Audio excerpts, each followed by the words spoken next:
Zapraszam Was do obejrzenia zupełnie innego materiału niż do tej pory, bo po angielsku! Zobaczcie, jak Osman mówi po angielsku. Przyjąłem zaproszenie Richarda Lucasa, którego znam od 15 lat. Super sukces, branża, mega gość, mega fajny.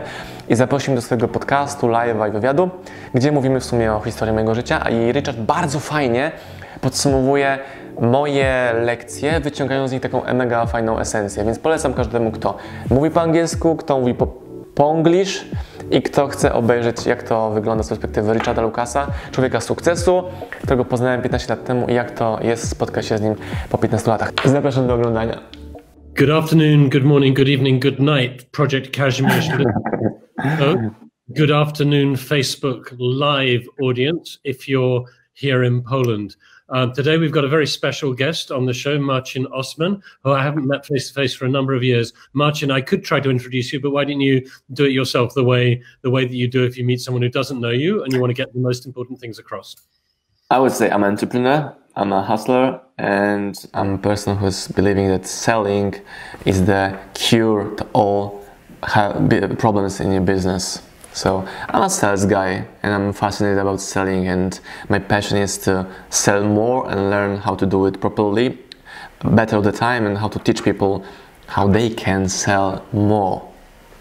Okay, well, so thank you. And that's a limited introduction. Marcin, most of the things that you've done since we first met is... Oh my God.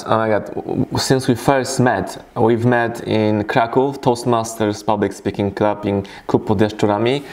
I think it was one of the most important things in my life that I went to the first meeting. I think it was second meeting in Cracow. Toastmasters Public Speaking Club, second meeting. I went there, I met you, a bunch of other strange people, and I got addicted to Toastmasters, and I become fascinated about public speaking and improving my skills. So everything started from that moment. It was 15 years ago, more or less. It was a long time ago. It was certainly in the 19. Dinosaurs were living in Cracow, yeah, so long ago. Yeah, it was dinosaurs and no electricity, no cars, just like the basics, right? No, but amongst the things you've done since we had a proper conversation is you've brought people like Gary Vaynerchuk to Poland, right? You published the books. To be precise, we publish American best-selling books in Poland. So, for example, we buy license for a book called, let's say, Crush It, first book of Gary Vaynerchuk. We buy license for a Polish language, and then we publish it in Poland.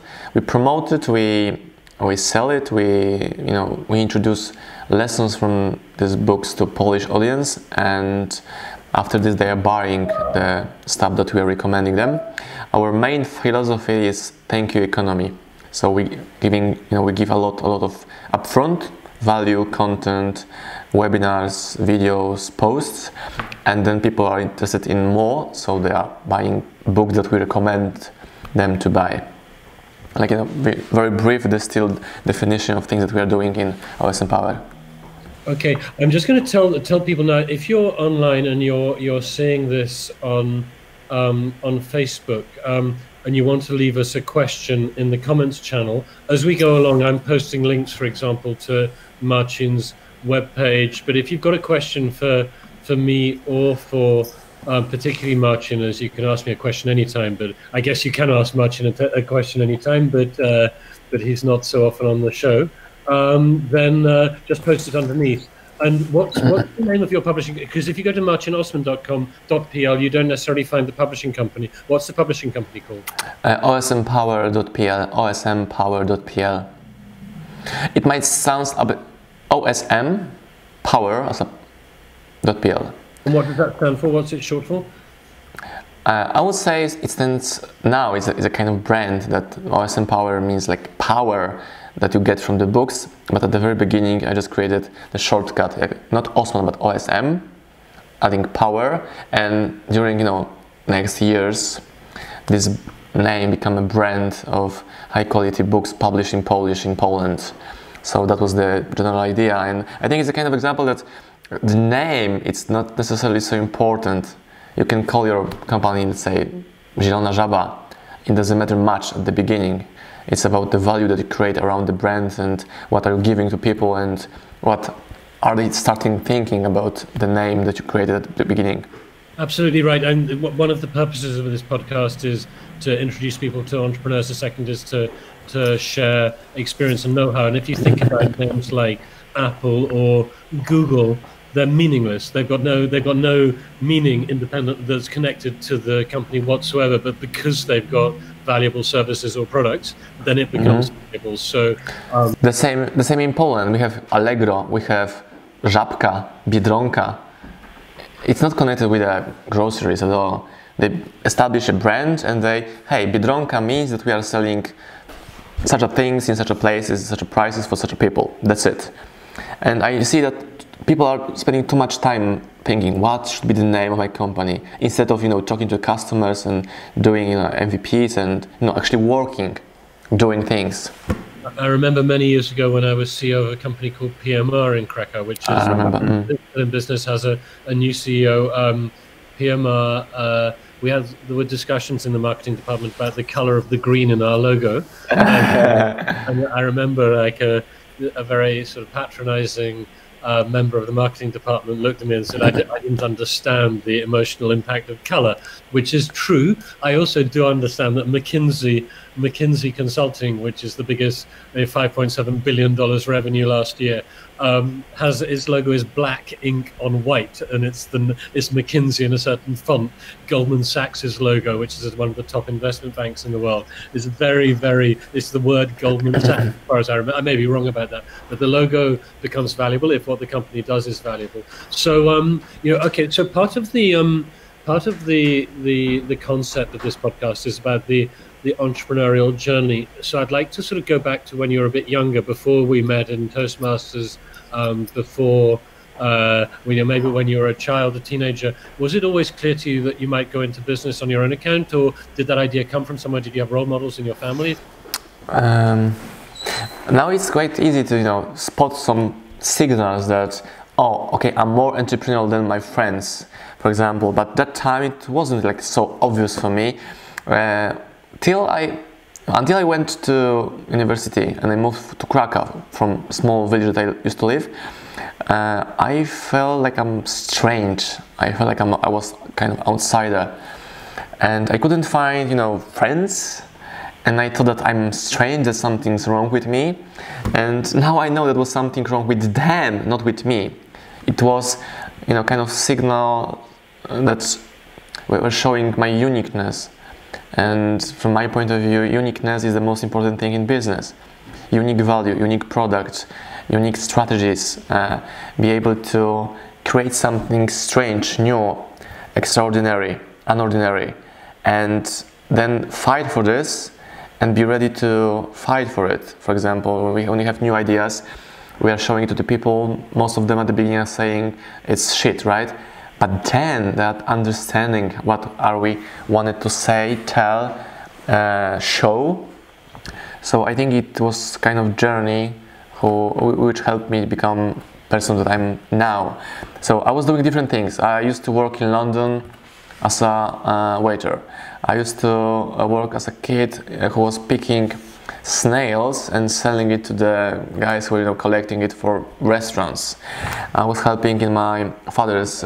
Get a sense of the time in your life. How old were you when you were doing this? Because obviously you know your own life history. Were you a teenager or already a young adult? Or what? When I was around like 12, 14, I was picking snails and taking it with my grandfather to the guy who was collecting it from the whole area. I was working as a waiter in London when I was like 18, 19 years old, and I was started helping my father in his company when I was like 8, 9, 10. At the beginning I was keeping eye on the stuff or bringing boxes or going with him to sell stuff, for example, as a companion in his selling journey. So in a way you had like in your family sort of environment, you had like your grandfather as a kind of role model, like working was just like a thing to do to make money. It was kind of normal.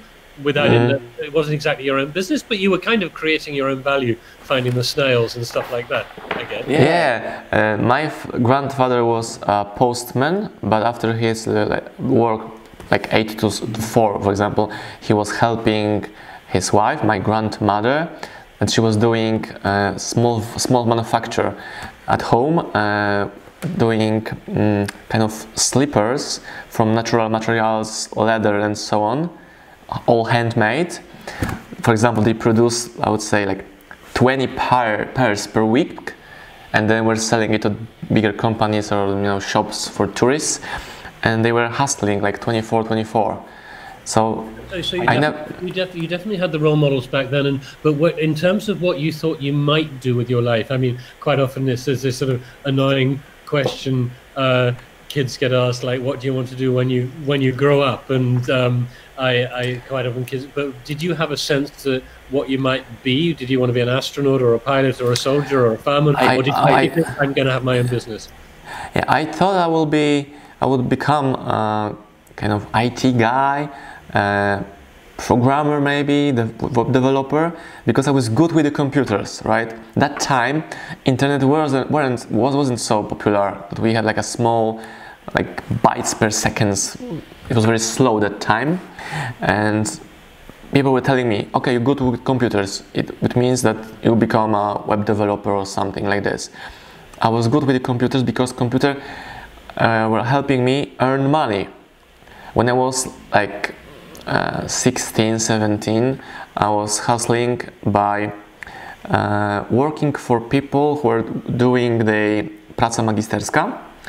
They were bringing me the manuscripts, handwritten, and I was, taking this and put it in typing on a computer, and then after 2 weeks, giving them the doc file with the text that I wrote. Like doing sort of transcription as a freelancer. By the way, we've got Pavel Oleksy and Dominika Morjanska sending us greetings on the Facebook chat box. If anyone here does have questions for myself or Marcin, you're welcome to type them. We will try to handle them. We appreciate comments, and we have 19 people watching online at the moment. So thank you all. Feel free to share it if you know anyone who's interested. Yeah, Marcin Godlewski, hello. Dorota Siwek, hello. Dominika Szymańska, nice to see you again, Dominika. She's like next room. Okay, so we have the artificial fan club. I could line the room. The true, real fans, I would say. Yeah. Okay. Dominika just came here because she was thinking that I was calling her. Come say hi, show yourself. That's Dominika. Hi, Dominika. Hi. Bye. The global audience is zooming in on Lublin. So you were kind of doing this kind of stuff, but it's still not. Was there like a particular moment, or like some kind of moment of insight where you thought it's going to be better to work for myself than to work for other people? Did you ever consider getting a job in a company like Comarch or a big corporation or the government or anything like that? Did it ever cross your mind? Right? Yeah, of course. I came from home where my father and grandfather were working very hard. A tiny company, like tiny one. And they were telling me, okay, try to work when after the all day in a company or a job, your hands gonna be clean. Meaning, they were working hard, real hard. My grandfather has a farm, so he was, also, working with chicken, cows, whatever. And his hands were literally dirt after all day working, right?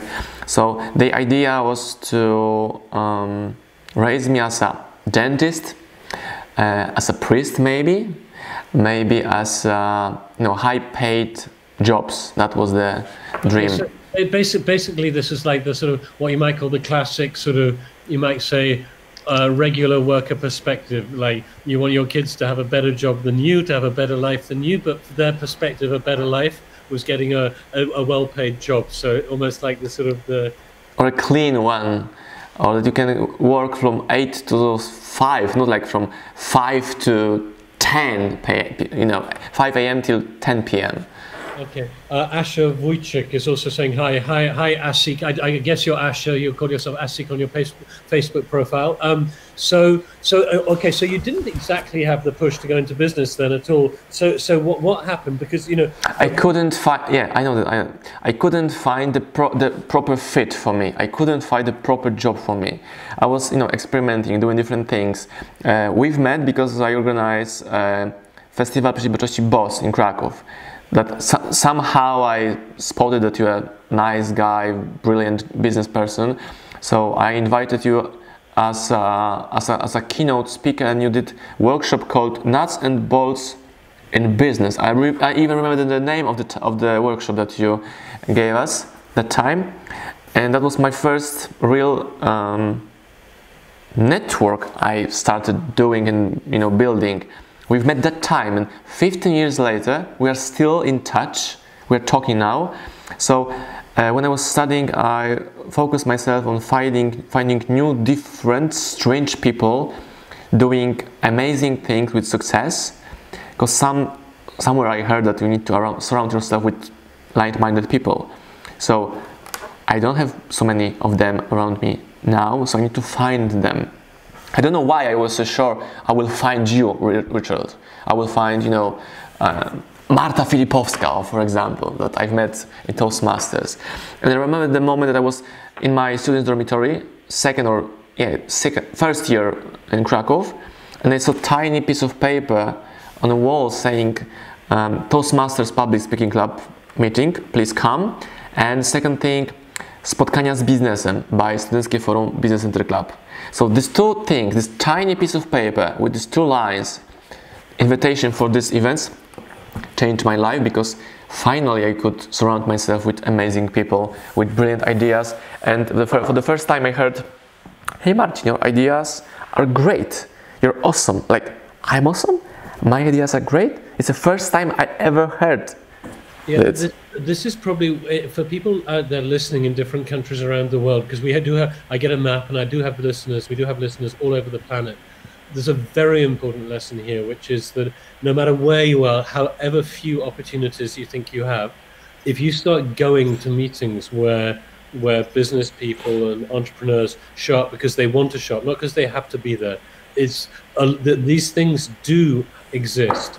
And you will find that yesterday I was talking to a guy who runs a huge accelerator incubator in Austin, Texas. And if I understood correctly, he's created several businesses which are worth more than $100 million each.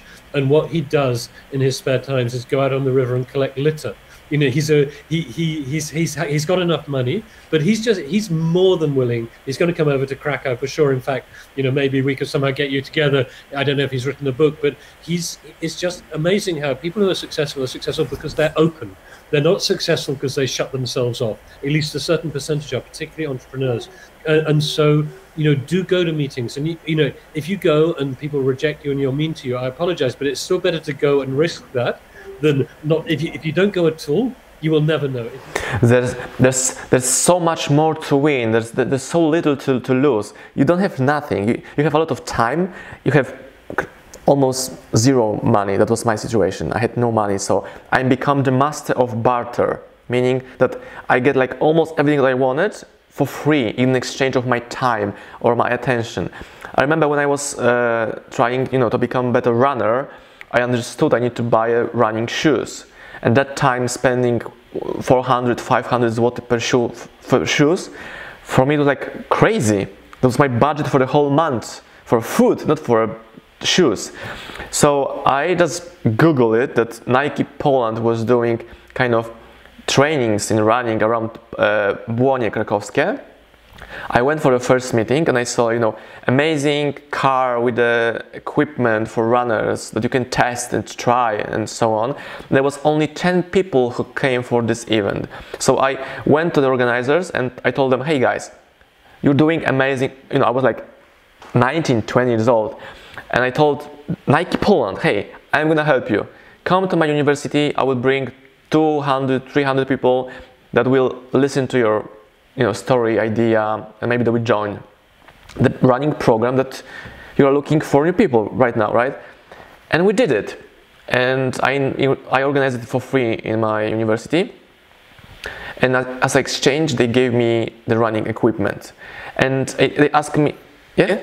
That's it. I'm just going to cut you off there because we got a question in from our audience, which is Pavel Alexis saying, do you think it's right to push your kids when they're young to do their own business in the future? I know you've recently become a father. My children are 18, 20, and 22 years old, and so I can comment on this and say it's absolutely not correct to push your kids in any direction at all, other than to tell them that they to give them the opportunity to experience different things. So do things with you. The CEO of a company I invested in the UK, Alex Shea, was a really young man when he started a company that's built hybrid diesel electric bus engines. He drove an electric racing car from Alaska to the tip of Argentina. That young man, I asked him where he had the self-confidence, and he said, when I was young, my father had a business and I was allowed to sit in on business meetings provided I behaved myself. And I started taking my kids along when they wanted to come to different kinds of experiences. And the key thing is, like, don't treat them as a child, just have them with you. Like Marcin, you were with your grandfather picking the snails. I absolutely don't think it's right. I don't force my kids or want my kids to go into business. I want them to find their own path. If that's working in a corporation, that's absolutely fine by me. But let them experience things. Let them take them meet other people. There are things like weekend courses. Take them on educational holiday camps, but give them a wide range of experiences and encourage them to find their own way. And this might be controversial. I didn't have video games in my house, and I didn't have a TV in my house, which means that you're somewhat forced to make your own entertainment and do your own things. It means that you are so poor or you are so old, right? Well, we did have TVs when I was young, and we did have when I was young. Although I did once tell one of my kids that, hey, do you know that when I was a kid we didn't have laptops and mobile phones? And she said, oh, wow, did you have electricity and cars? Yeah. We lived in caves, hunted the dinosaurs. So, but anyway, Marcin, you're looking forward. What sort of? I was going to ask you about your attitude to parenting because you're a new parent. What are you going to do for? What do you think? Should you push your kids in a particular direction towards business? Do you think? I think for now, I will just show them options. Like, Olivia, you can come with me to the office. You can just hang out. I will give you, crayons and just sit in a table and maybe you will enjoy it. Or maybe go to try the ballet. Maybe try to ice skating. Maybe just try. Last month, I had an interesting chat with my parents, and I asked them, "Hey, when I was younger, my passion was fishing. Why you stopped me saying that you cannot go to study, let's say, fishing or agriculture, whatever, and you forced me pushed me a little bit to go in a world of computers, etc. They told me there was no money at that time in agriculture, or fishing, whatever. And from my point of view, it's not true. In their heads, there was no other options. Maybe if they forced me, pushed me, or let me go and try, maybe I will be the best fisherman winning US championship in fishing for bass, for example.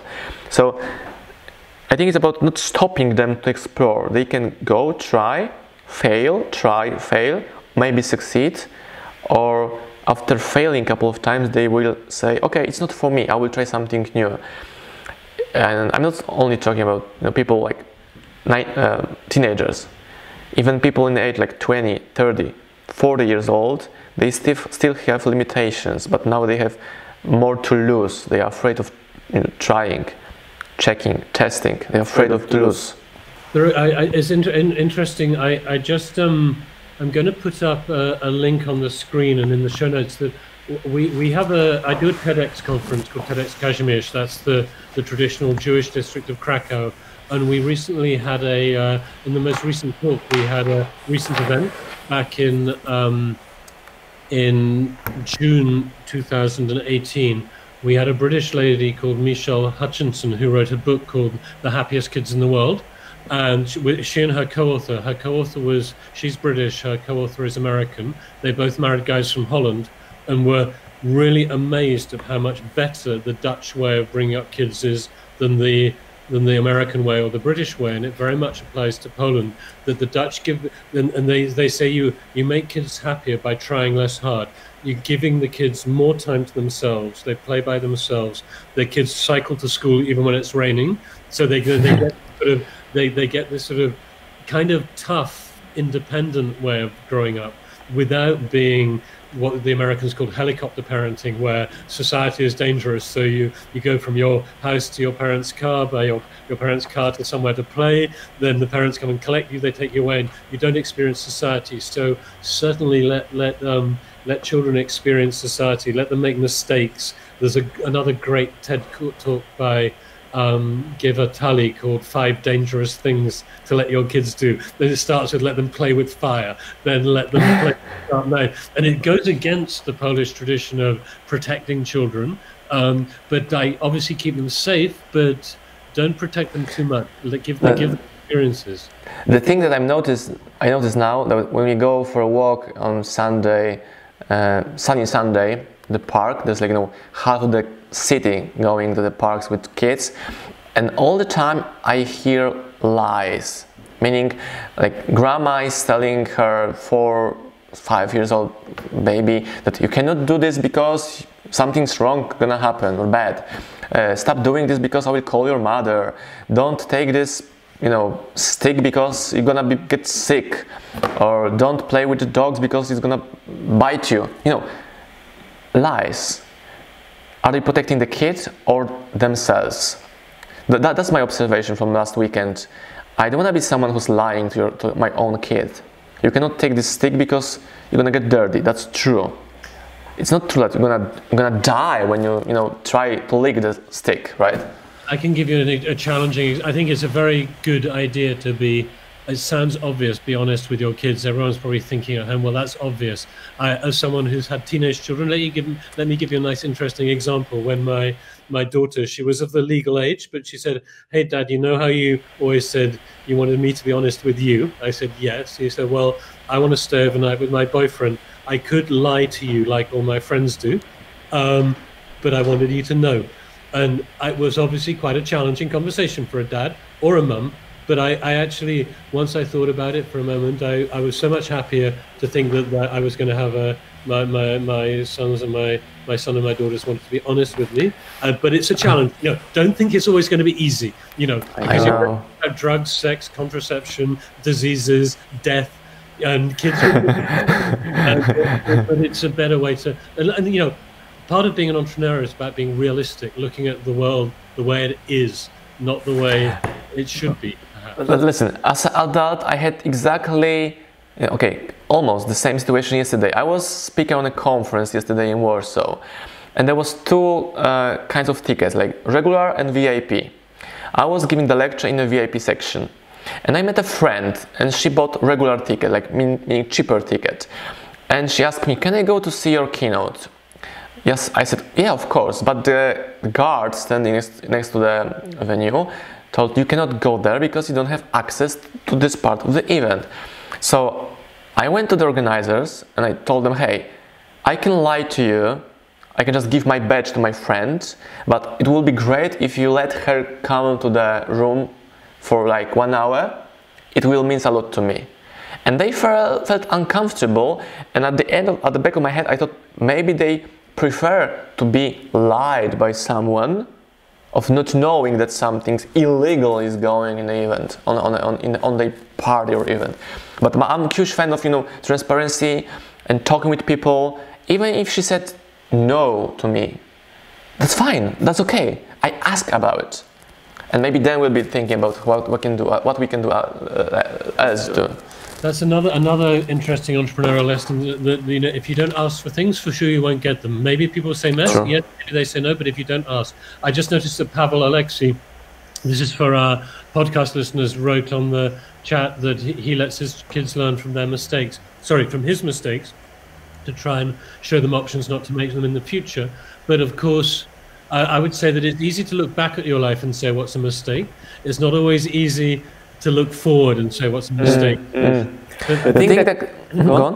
I was going to say, but the importance is to be aware of the fact that the route to success inevitably runs the risk of failure and rejection. If you don't, like, it's necessary to be rejected and it's necessary to fail if you want to succeed. So also acclimatize them. Don't worry about things going wrong. Just worry about being proud of the way you live, be able to look yourself in the mirror at the end of every day and not be ashamed. You know, just live the way you feel is right. And if things go wrong, well, at least you tried. You know, that's so be tolerant of mistakes as well. Don't be too cautious, I think, is one. If you're too cautious, miss out.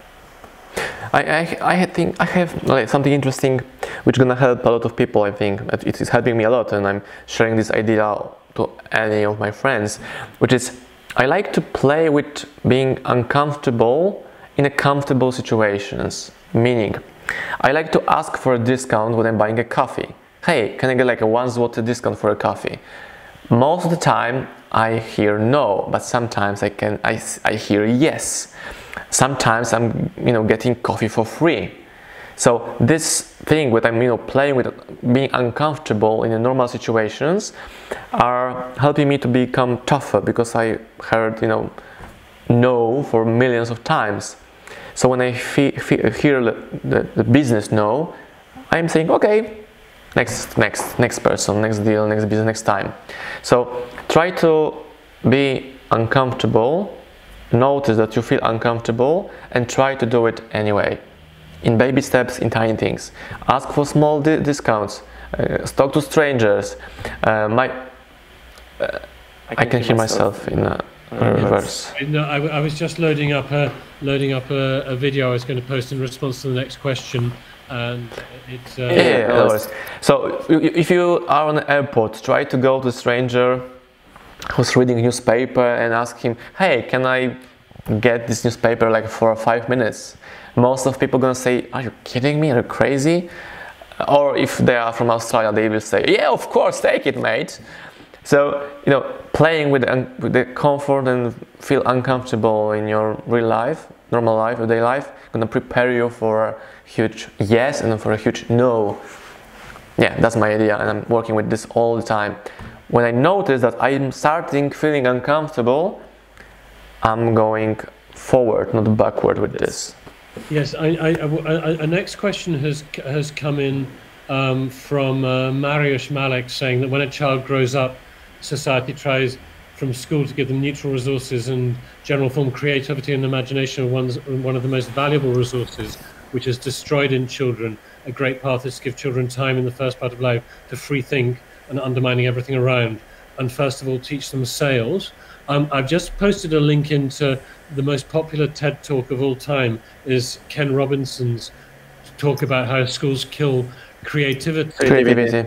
And also I've posted a link to a wonderful TEDx Kazimierz talk by Alina Malocha, who's a teacher in the Rabka Zdrój in the south of Poland, where she's describing how she worked TED and TEDx into the school curriculum of how she taught her kids. And what I would say is that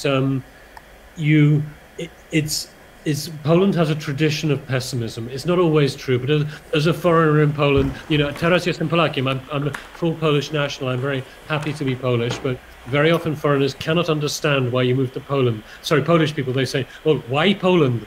Dlaczego Polska? Like when they're so puzzled, how it is that someone can choose to live in this wonderful country. And, there are great things going on in Poland if you look for them. And particularly if your kids are going to school, figure out which are the most creative teachers and support them, help them, because there will be a spectrum from the worst teacher to the best teacher in any community of 100 people, the best and the worst. And find the people, because you create your reality together with other people, like Marcin Pan joining Spotkania's Biznesu from Studencki Forum Business Center Club and through testing. You're not alone. If you look, and it's never been easier to go to. It's always about meeting like 1, 2, maybe even 3 right people. You don't need like 100 or 1,000 positive people. You just need only one person who's gonna change your life by saying, hey, you're great, you're okay, you're unique.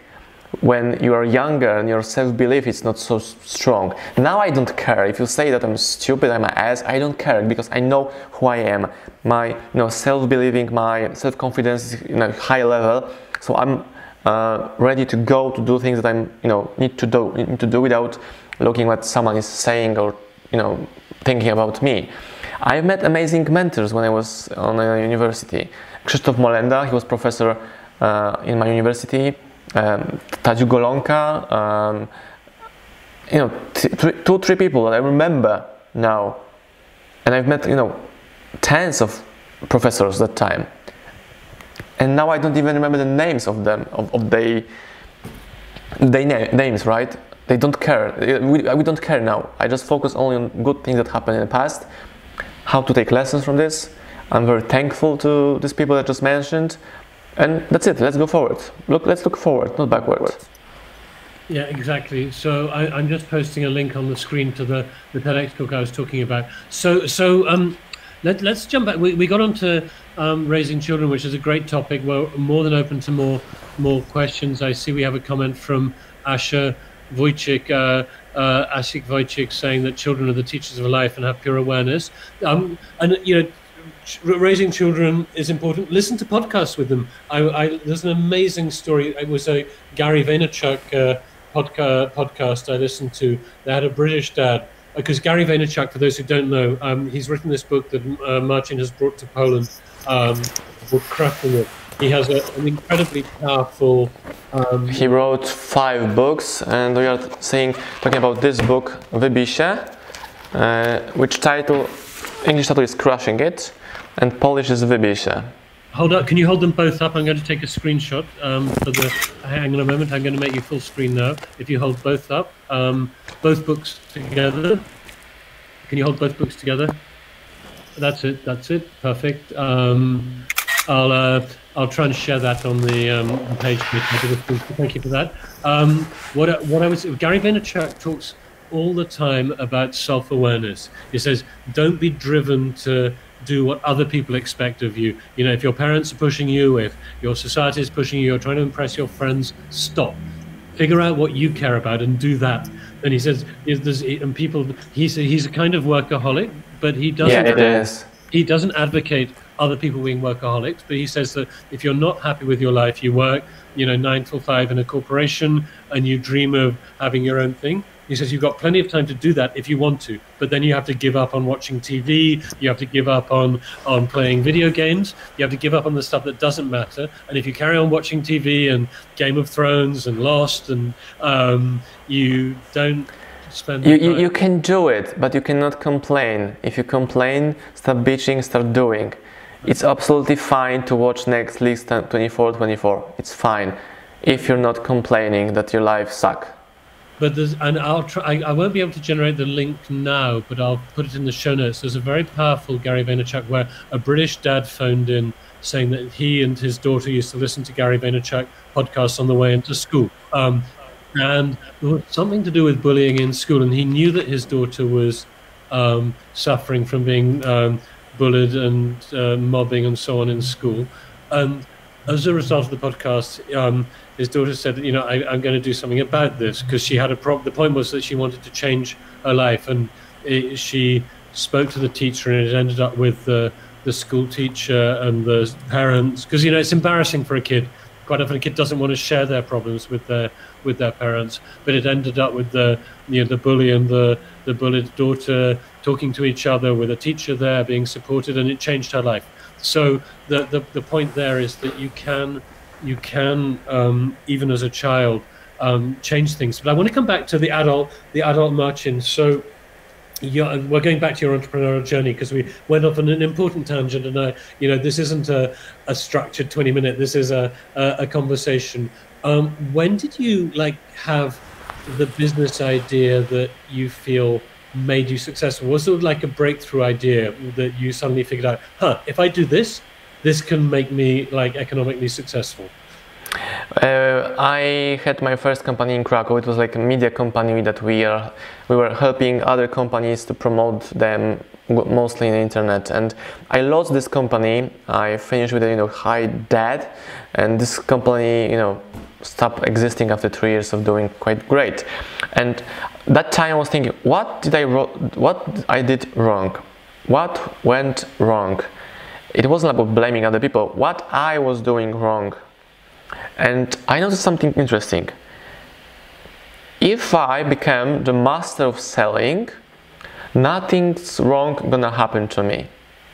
Because that time we don't have enough sales to cover the cost, right? So I focused myself on finding new ideas, how to become a better salesperson. That was my goal. I thought myself I'm gonna be the best salesperson all over the world. It's a mission, it's a process, never-ending process. So, and after a couple of months, years now, I feel I'm 100 times better salesperson than I was when I had my company in Cracow, right? So my mission to become the best salesperson in the world is becoming reality. I'm better. So now I feel I'm safe. I have family now, and I know I will cover all costs. I will raise money if something's wrong happen with my daughter, for example, that she needs 12 million zloty for an operation or something.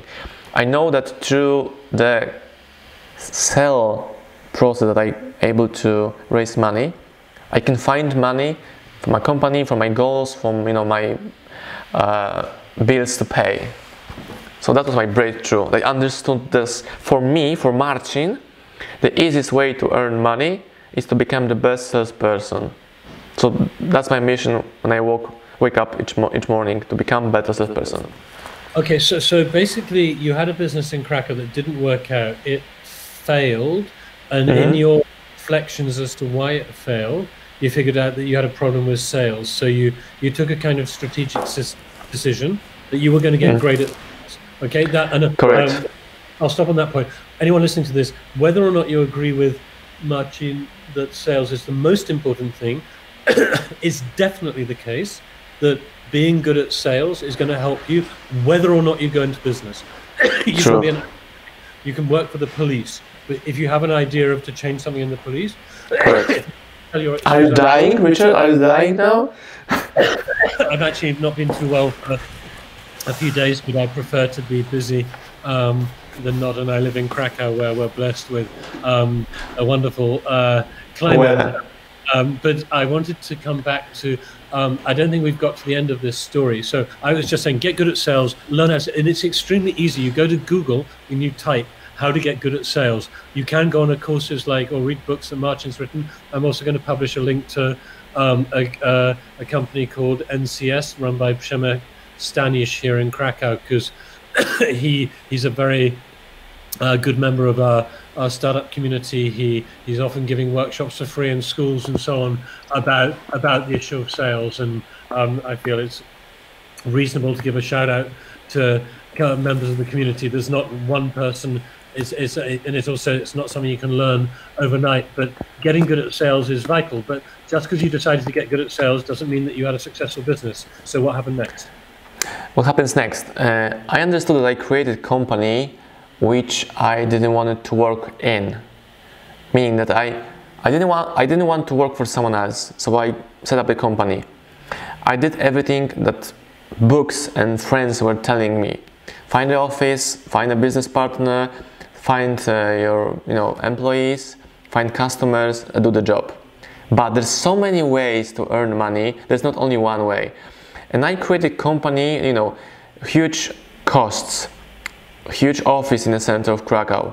I had almost 30 people that I hired to do the job. And that was a mistake, because I'm not a good CEO. I'm not good director. Because me as a Marcin, who likes to speak with people, who likes to sell, I'm not interested in actually doing the projects later on. I want to sell it and pass it to the people, but I don't want to manage. But I don't want to be forced to situation that I need to manage my team. That's why now I work with a super small team of high skilled people, instead of group of 30 people that you need to manage somehow. So I created a company now which is suiting me. And that time I created a monster, and people were telling me that your company is your child. And now I'm saying it's a bullshit, because my company is my servant, not a child. That was my big breakthrough when I understood this, that my company is not a child. Okay, but that still doesn't say when you got successful in business. So you're saying that, you know, this is more like your approach than, you know, what was the thing you did I'm leading towards the publishing business, but I'm trying to figure out what was the moment. Maybe you're not there. That maybe I've misunderstood. Maybe you don't feel that you've had your moment yet, but I'm pretty sure you have. Like to the extent you had a business in Cracow that didn't work, you wanted to build a business that you weren't like deeply engaged inside the business. You were working on the business, not business, because you knew yourself. You thought you weren't the best manager. So I got it. So I think it's a third thing. Third thing that everyone were telling me, you know, think big, create a huge vision, and I was, you know, I had like huge goals, amazing vision, a huge vision, but these things doesn't work at all because I was looking too far instead of looking, you know, here. What I can do today with things that I have to earn 100 zloty. Then, what I can do with this I have now today to earn 200 zloty, and so on and so on. What I can do to sell 1 copy of my book today. Tomorrow, what I can do to sell 2 copies of my books. And at the end of the month, I'm selling like 100 copies of my books. Plus, I have experience, I have skills, I have know-how how to sell books. And then my options are limitless because I did the job. I'm not talking about ideas, not vision. I can tell you what I did yesterday and today and what I'm gonna do tomorrow to sell 1 more copy of the book. Okay, I've just seen a couple of questions. One thing that Pavel commented that he doesn't agree with me that Polish people are negative. I wasn't saying that all Polish people are negative. Some Polish people are negative. So just to clarify that, I see that we have Paddy Ney, a former TEDx Kazimierz speaker, he's called Padysław Wędruszek, I think. He has a Facebook and YouTube channel with millions of followers. He's asking, did you discuss Gary Vee yet? The answer is we have, but we will come back to him. But so what would you say your most, like you've got your own books, you've got your sales coaching, and then you started publishing foreign books. Which was the single most successful business move you ever made, Marcin? When I published my first book, my wife published second book, so we had 2 books in our publishing company.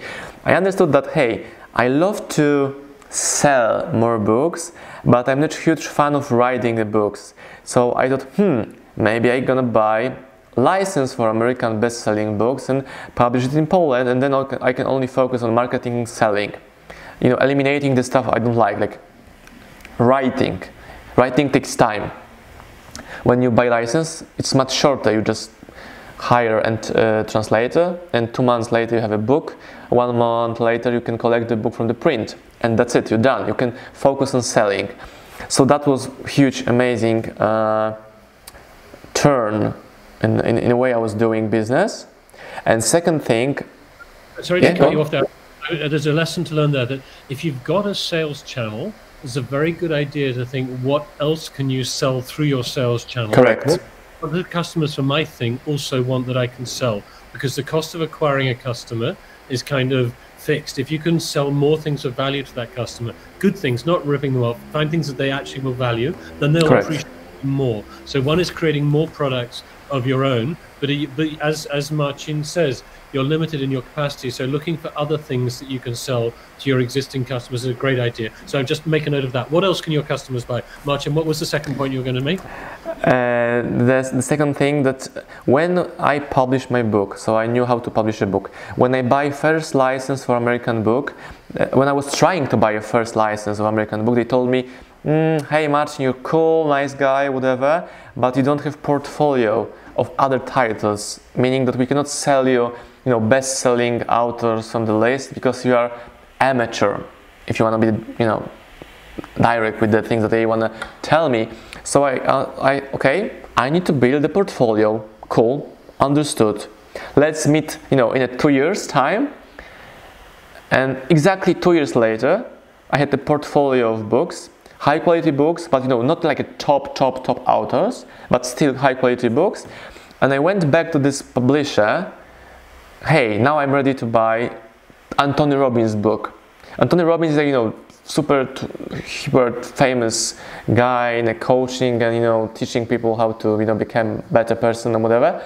And that time they said, yes, now you're ready.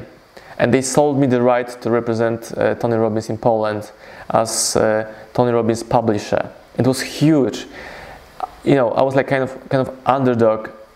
None of my competitors could believe that me, Marcin, a tiny company, get a rights license for Tony Robbins' book. I was like, whoa, what the hell, yeah? Who is he? Where they came from? Because we did our job, step by step, slowly, with the patience. And that time, it works. Yeah, I think this is an important point. That, you create your opportunities over time. That because there's a similarity. It's not exactly the same, but there's a similarity with my business history. The first business I had that made serious money, I was representing foreign businesses in Poland doing czytniki kodów kreskowych, barcode systems and barcodes. Yeah. But I didn't have any skills in this area, but I was with Polish engineers who did. That sometimes you yourself won't manage to do something, but if you, in the case of representing a foreign publisher, why would a famous foreign publisher come to you if you've just got one book? But if you've got a portfolio of books and they say, this is what you do, you can get yourself into that position. The second thing is, how come an American publisher chose Marcin's little company rather than going to Znak or Redis or some big publisher? Well, guess what? Sometimes you can, a smaller guy can outperform the bigger guy because you're hungry. Correct. I care more. I want to win more than they. And in the busy world, it's very easy to, when you hustle a bit, it's very easy to jump in to the game and win it because huge players are busy, doing the things they are doing now. I had time, I did my research, I do the work, I do my homework, I knew everything about this publisher from USA, so I was ready to speak with them. And I also reply to the emails from 2 years earlier, that they say to me, no, you're not ready, you don't have portfolio. So I just reply to this email 2 years later saying, hey, look, that's my portfolio, I want to buy this book, let's do it. A very important lesson in business. You never have a second chance to make a first impression. Get ready for when people meet you the first time. Even if you walk into a bar, if you're looking confident and you look like even in the first 2 seconds, a lot of people will have checked out. Do you look ready to be someone to talk to? So and important thing, if you hear no, it doesn't mean the game is over. It means they don't want to work with you now. So don't burn the bridges, still be friends with them, send them greetings, say hello after a couple of weeks, months, whatever, and you will see that strategy gonna bring you success also as well. If someone is saying no to me, no problem. Okay, easy, no hard feelings. Let's stay friends. And, if you're interested in sales, because I'm not a professional sales trainer, but of course every entrepreneur trains people to sell. If people say no, you can say, well, of course I'm very disappointed. You would be doing me a huge favor if you could give me the 3 most important reasons why you say no. Why you? Because I'm going to work on those. And people will open up. You're too expensive. I didn't like your lack of experience. And I'm not going to stop doing business with my girlfriend's dad. Yeah, or I don't like that you are so aggressive on YouTube, for example. Okay, got it, I'm not for you, which means that I can work with different type of people, different type of customers. So I won't be looking for the same kind of customer all the time. I will change my strategy to find something new, someone new, a new company, and that's cool. When customer is saying no to me, okay, I'm saying, okay, no problem. I know that you say no. I don't want to sell you anymore. Relax. But please tell me, what's the real reason that you are not buying now? And that moment, they relax, they take a breath. Because this, and this. You can even see the physical change in their heads, face, body, saying, okay, now I feel safe, now I can tell you the real reason that I don't want to buy. Absolutely right. And you know, also, if you say, well, what's the reason? And then they say, well, it's A, B, and C. If you say, well, I can't address that now, but if I can come back to you in 6 to 12 months' time, and they say, I'm sorry, you don't have relevant experience for a company like me. You say, okay, well, you're a fish farm or a fish processor. If I can come back to you in 6 months' time and I can show you I've done this for another fish processor, would you be interested in a conversation? The guy or the woman will say, yeah, why not? Because you're having a conversation, you're treating them with respect.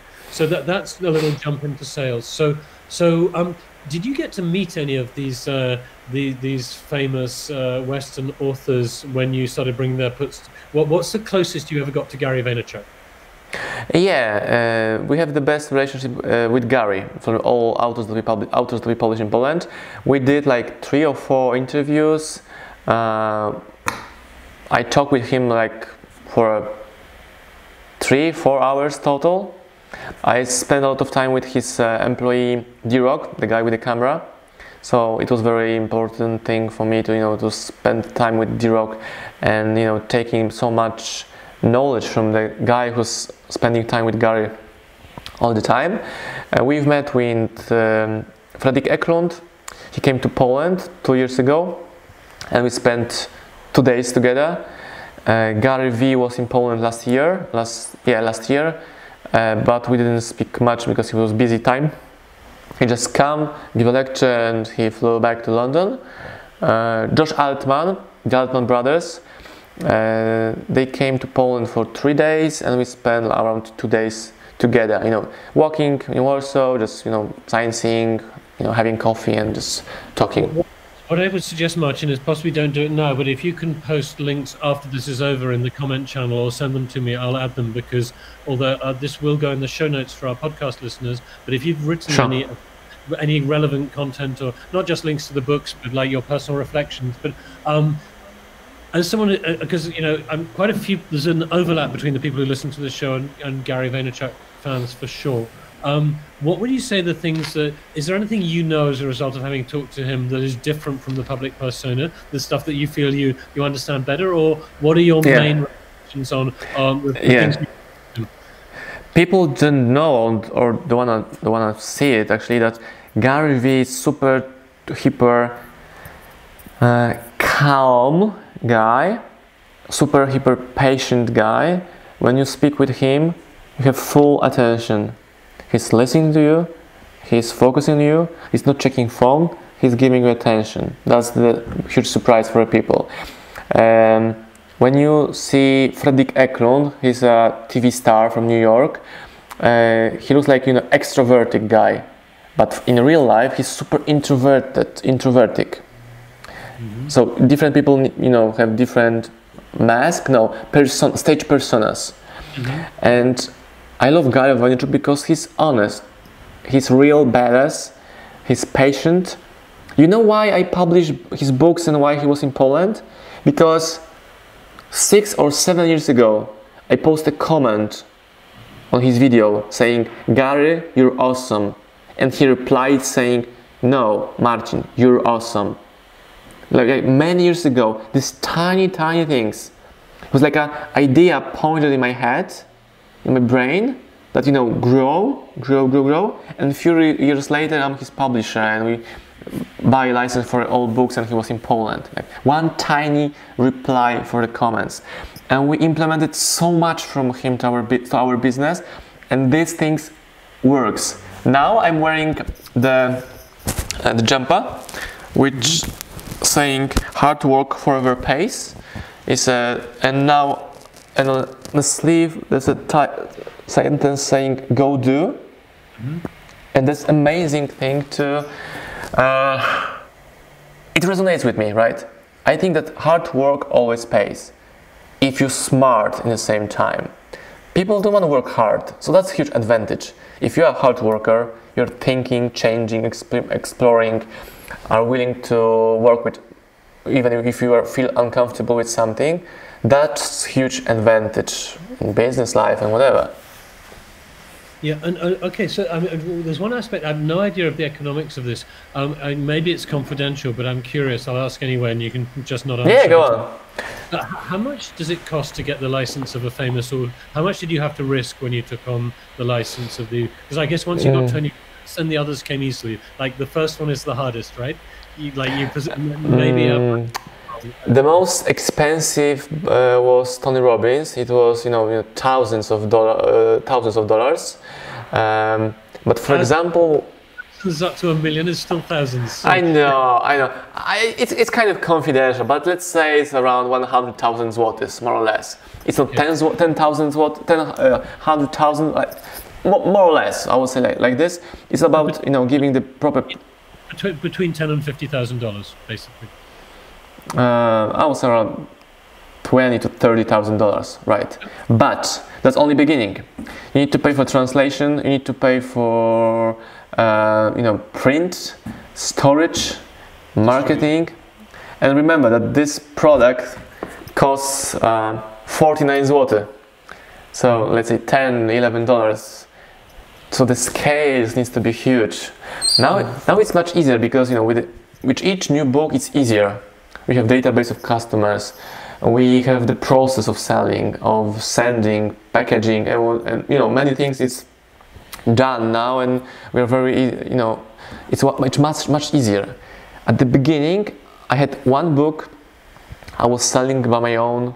I was living in a tiny flat. When I was doing the old packaging, I was taking it to my small Ryanair bag, and I was going to the post office, standing in a queue with the old people. They were paying the electricity bills, and I was standing in the queue, trying to sell 3 books per day. And now we have like a huge warehouse with full automated process of sending books. I don't even see. Let's say I ordered 10,000 copies in a print, right? I only see 50 copies of this amount that they are sending to our office, and the rest is in a warehouse. So you outsource all the logistics and distribution completely, yeah? Yeah, in the middle of our talk I said I'm focusing on, my full focus is on selling and marketing. Selling and marketing has nothing to do with sending books, the warehouse, etc. So I outsourced everything connected with the process. So the idea is like, here's the OSMpower shop, here's the print, here's the warehouse. We are ordering it, print is sending it to the warehouse, warehouse has access to the online shop. So each order, boom, they are sending to the customer. This all makes sense. And obviously Gary Vaynerchuk is like one of a tremendous expert on online marketing. Just as a matter of curiosity, and he's a great fan. He's always talking up that Facebook is extra good value for money. He talked about the cost of attention. He calls it the economy, and there are different prices of attention at different times. What at the moment do you think are the current trends in terms of cost of attention in your business? If you're looking at the way you're putting extra zloty and dollars and euros into online marketing, where do you focus your energy right now? We focus our energy on video, and the best place for video is YouTube. But at the same time, we're doing different things. So for example, this podcast now we record, we're gonna put it on my YouTube, then we're gonna create like a 1 minute portion of content that we're gonna post on Instagram. We're gonna do 2 to 3 minutes pieces of content that we're gonna post on the Facebook pages. Then we're gonna create like 1,000, 2,000 words articles, post our blog, and this content is living all the time. So each day we are adding extra pieces of contents. So one day when last year I posted video at the late evening. I went to sleep, and when I woke up I saw that this video has over 50,000 hits in a night. Few hours later it has 70, 80, 100,000 views, like in 24 hours. A week later this video has like 200,000 hits on YouTube, plus this video attracted the traffic from the YouTube, and it gave me extra 500,000 hits on my YouTube channel in 1 week time. So for me, it's a great proof that this shit works. Gary Vee is telling the truth. When you follow the idea, the framework, and you do the job, the most important thing, you don't know, you know what to do, but then are you willing to do it? And you woke up and you have, 1 million hits on your YouTube for free. That was like huge lesson from last year. Just to be absolutely clear and to make sure people don't misunderstand this, great marketing works when you've got a product or service that's valuable to sell.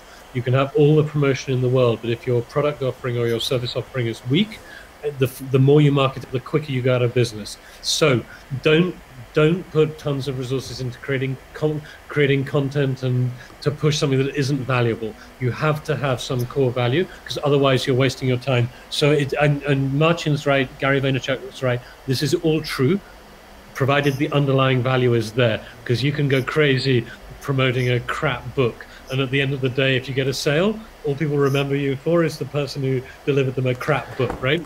You can always sell 100, 200, 300, 500 copies of book, but the question is, when people get it, are they gonna promote it and sell it and recommend to their friends? If the answer is yes, it means that you have a great product. If no, it means you're gonna spend a lot of money on the marketing and selling to convince other people without using the first wave of the customers. The first wave is the most important, because it's gonna help you or it's gonna destroy your business or marketing plans. Yesterday I had a 1 hour lecture on SGH in Warsaw, and there was also students and entrepreneurs in the room, and one of them asked me about kind of mini audit of the YouTube channel. I went there, I saw only 6 clips, right? And one was 7 seconds long. YouTube, 7 seconds long. I clicked play, and I saw kind of advertisement like you would post on a on a TV channel, right? And I asked, how much it cost you to do it, like a video crew, etc. They told me 17,000 zlotys, 17,000 zlotys. I was like, what the fuck? Why? Because when you want to have like a proper video production. Alright, but this clip has only 67 hits. So you spent 17,000 zloty for creating such a piece of content, instead of doing like an iPhone movie with your phone, right? And then put this budget to promote the content that you created easily, effectively and much cheaply. The risk was much lower with doing things with your phone, instead of waiting for a Hollywood production which lasts 6 seconds and has like couple views. Absolutely right. So there's a lesson here, which is that Gary Vaynerchuk again talks about this. One of our commenters has said that, Marcin, you are the Polish Gary Vaynerchuk, so that's quite a compliment. You've got fans out there. Who said that? Who said that? That was Pavel Alexei. Pavel, just send me private message on the Facebook. We're gonna send you any kind of Gary Vee book that you wanna choose from our collection for free as a gift. Thank you so much. But for those people who are watching this, the software tool I'm using, BeLive, I used to do Facebook Lives quite a lot, but with a handheld camera at a live event, there are big problems, like particularly with pages. It's getting the orientation right is quite tricky, and getting the text on screen right. This software, I think, is $10 a month, but it's not beautiful quality, but it's good enough to make. Good enough. It's good enough. It's not as good as a TV studio, but it's good enough to mean that people think you tried. There's a sense of quality around it. And another example from yesterday. Before my workshop, there was TV crew, like University TV from the SGH, and they interview me with a huge camera, huge microphones, etc. At the same time, I had one member of our crew with tiny camera, hand camera, and he did the same. He recorded the interview, but the difference is that our video gonna be ready in 24 hours, and their video gonna be ready in 2 or 3 weeks. Heavy files, a lot of equipment, expensive, etc. It slows you down. I'm a huge fan of simple things, tools that you have in your bag right now.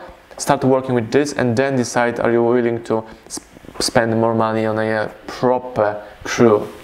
Yes, and you know, there's the quality is a number of different things, and yeah, I don't say skimp on quality, but figure out what the quality for the audience is. Very often, immediacy is very important, and being in the right place at the right time. There's a guy, Alex van Sommeren, who made a fortune in the UK when he had an idea way back in the early days of the internet. He had an idea for doing online security, which was 100 times better than the existing solutions prior to his technology. Set up a company called Encipher. He walked down the high street in Cambridge and bought a book on how to write a business plan, because the person who was going to provide the money said he needed a business plan. He read the book, wrote a business plan, and got enough money, and then in the business plan it said you need to go to trade events, and he had no experience. He was 17 or 18 years old. He found there was a security conference in San Francisco, but he was too late to go. The stands had already gone. He went anyway, booked a room in the hotel, wandered around the lobby looking at people who had badges, right? Badges, and just approached them. And there was a guy he walked up to who had a Fidelity. Fidelity is one of the biggest brokers in the world. And said, you know, I see you've got a Fidelity badge. We've got this technology which, you know, can cut the number of servers you need to keep your web time, your response times fast, your latency fast by a factor of 100. I wonder if you might be interested. And the guy looked at him and said, you can solve that problem. And he said yes. And the guy said, well, I'm not the right guy, but wait here, I'll be back. 10 minutes later, the guy came with 6 guys in suits and dark glasses from Fidelity Security, and you know, he was in the right place at the right time. He didn't have a fancy stand. He didn't have all the cool stuff. He was wandering around the lobby looking at badges. And sometimes you just need to show up. That's it. You need to show up. And also, coming back to the value of the book, Marcin said something very important. The people who buy the book have to feel that it's valuable. They're going to tell their friends. You know, as regular listeners and viewers know, I do a lot of events. I do the Enterprise Mondays, Open Coffee Cracow. I do the TEDx event. And one of the key singing for fun in Cracow as well. Actually, this Sunday evening we're doing comedy karaoke with Cracow stand-up comedy. That's another thing I do, stand-up comedy. Cool. But the singing fun in Cracow is a bit dead and gone, although it could come back to life if someone listening wants to help me do it. But what I was going to say is the key metric for us is that the people who show up leave that event thinking it was a good idea that I went, you know, that it was worth it. And it's very hard to say why they think it's worth it, but the key metric... And you know what?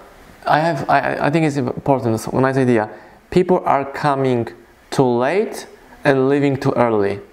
That's my observation. They are coming too late and leaving too early. When I'm going to the event, I'm the first person who's opening the door. I'm, you know, making friends with the people who are actually putting the stage. Sometimes I'm helping them to clean the venue. Like we can, you know, talk, hang out, then we go for a beer, and it happens that, man, my first contact with Gary Vee was simple. I just saw that he's on a conference in London. I bought a cheap flight to London. I wrote to the organizers that they didn't know him. Hey, I'm Marcin from Poland. I don't have much money. I just spent money for the ticket. I showed the invoice for a ticket. Could you please give me the discount for a VIP ticket? And they answered me, yes, of course. So in the price of regular ticket, I get the VIP ticket. So I spent an hour with the Gary Vee because Gary came earlier. Exactly. I've just posted a link to an article because I did a workshop for TED in Canada in 2016 on community building and I feel that, you know, if you show up early, the organizers will be early and the guest speakers will be early. If you just go up to the organizers and say, you know, they're waiting around, they're tuned in, ready to greet people. You say, is there anything I can do to help? It's the most beautiful question. Yeah. Anyone, is there anything I can do to help? And they say, even if they say no, we're good. at least you created this wonderful impression. You're the helpful person, and it's hey, when I was looking for a job in a restaurant in London, I was, walking from the door to door, from the restaurant to the restaurant. Hey, I'm looking for a job. Do you need any help as a waiter, as a kitchen help, whatever? And then when anyone's saying when you can start, I was telling them straight away, because in my bag I have clean shoes, clean shirt. I can start straight away. And once when I knocked at the door, they opened, we talk. When you're ready, I'm ready now. Let's go. I didn't wait for the invitation like 3 days later. I was ready right now to do the job. And at the Open Coffee Cracow meetings, very often we get all kinds of people showing up. The format is very simple.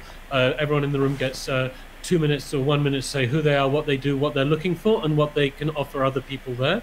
And I say to people, anyone who can be up and there at 8 in the morning, it's a free meeting. You get entrepreneurs, developers, people working in corporations who want to get out, people who are looking for a job, people who are looking for employees. I say anyone who's in this room has already pre-qualified them. They're a motivated person, because you're here in this room now. You're not in bed. You're not. That's already.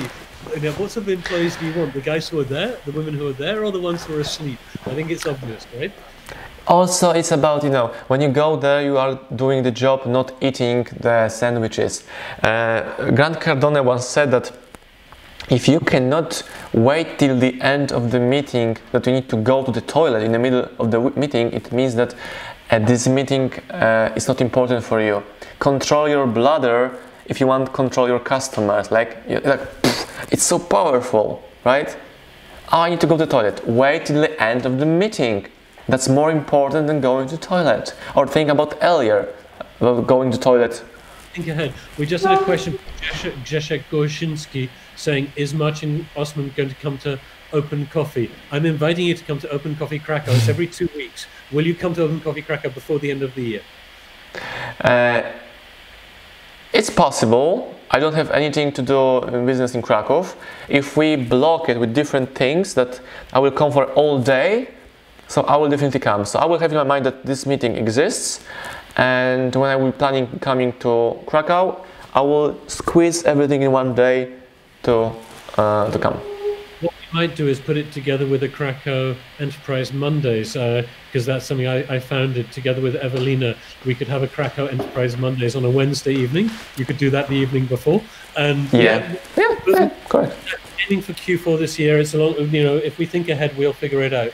But one more thing. Sometimes young people, teenagers or students, are inviting me. Hey, come to my city, give a lecture. I'm saying no problem. I can give a lecture for free, but you need to come to Lublin to make an effort. I don't want to travel 7 hours to Gdańsk to give you 1 hour lecture for free. I can do it for free in Lublin. So your effort is you need to find a way to book a bus or convince your what I mean. We'll figure it out. There's also there's a school project I support in the Technikum Łączności. They have a very impressive school entrepreneurs club. We'll figure it out. Yeah, we'll sort of. Richard, I need to finish. We need to finish in 2 minutes because I need to go. I love to talk with you all. What I'm going to say, do you have a final? Thank you so much for your time. Do you have a final message to do with entrepreneurship or any other advice to the listeners of the Project Kazimierz podcast? Behind me there's a quote from Marcin Osman. Nie chce mi się, dlatego to zrobię. I'm quite lazy, and I'm lazy, that's why I'm going to do things that need to be done. I don't know how to translate it properly in English. Maybe your proper English gonna help me with this. How would you translate nie chce mi się, dlatego to zrobię? I don't want to do it, which is why I'm doing it. Correct. Thank you so much. That's my final punchline. Pleasure to have you on the show. I know you've got to run, I've got to run. Project Kazimierz listeners, feedback welcome, show notes on the webpage, leave your comments on the Facebook page. We are looking forward to hearing you again, Marcin, and looking forward to meeting you again on the podcast. Bye-bye. Thank you. Peace. Bye-bye.